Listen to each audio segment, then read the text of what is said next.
You know who wasn't practicing? Jonathan Taylor. Nope. And it only continues to get uglier and uglier and uglier. Now, we can talk about the Jonathan Taylor situation, but the running back Zoom call and Josh Jacobs and Barkley picking up an extra 900 grand. Matt, has all this running back hoopla, not getting paid, being devalued, has it changed the way that you draft and acquire running backs in Dynasty? Because you were one of the forerunners of, I would really call it hero RB. I remember a couple, 2-3 years ago, listening to the Mind of Mansion. You were talking about that anchor RB, hero RB. Yeah. And is that a strategy that we've really got to start thinking about more in Dynasty and not just redraft and best ball leagues?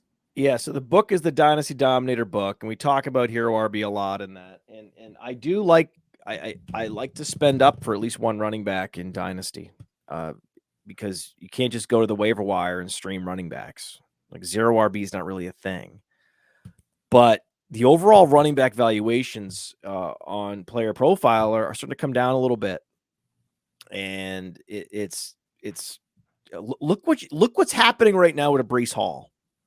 Look at what's happening to Breece Hall. We don't know what he's worth, right?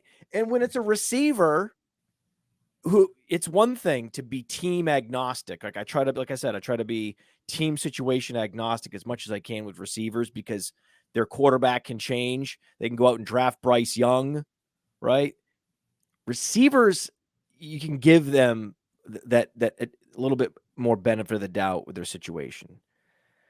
Running backs, though, man, they are situation dependent, and their contracts are fleeting. They don't typically get drafted in the first round anymore, so they're a lot less likely. I mean, Barkley and Jacobs must be nice guys. Must be nice to be drafted in the first round. Taylor doesn't even have that. He doesn't even have like the 5th-year option to fall back on, right? He doesn't have the money that the first round set levels that first round picks must be paid that he can rely on, that Gibbs can rely on now, and Bijan can rely on. Taylor doesn't have that. Taylor's taking a beating, and now his contract's coming up in a year, and he's like, yeah, we got to get extended here.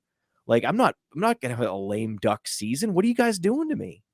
Right? I'm a former All-American. I had 2,000 yards year in, year out at Wisconsin. I'm one of the best runners in this league. Come on. What are we doing?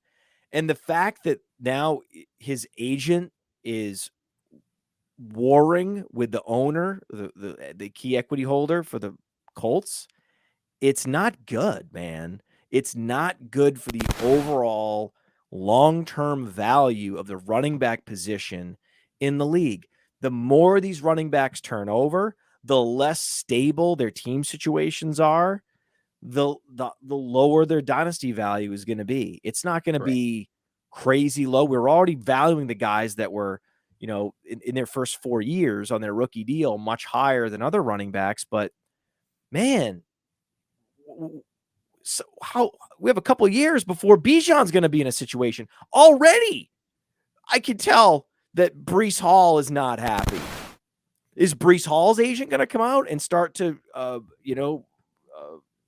say something about the fact that they're betraying him by even talking to Dalvin Cook? Like, what? And it's going to get worse before it gets better because there's a huge crop of free agents coming up. This is really the first opening salvo of what I think is going to be a war against running backs by NFL front offices. This has been brewing for years and years, but there were just enough teams that valued running backs like it was the 1990s that they had landing spots once they reached free agency. Now that security is gone, and the vast, vast majority of teams, now even the Cowboys, don't care about running back. Jerry Jones doesn't care about running back now. Jim Irsay doesn't care about running back now. The oldest equity holders in the league don't care about running back. This is a huge problem. The Dolphins are openly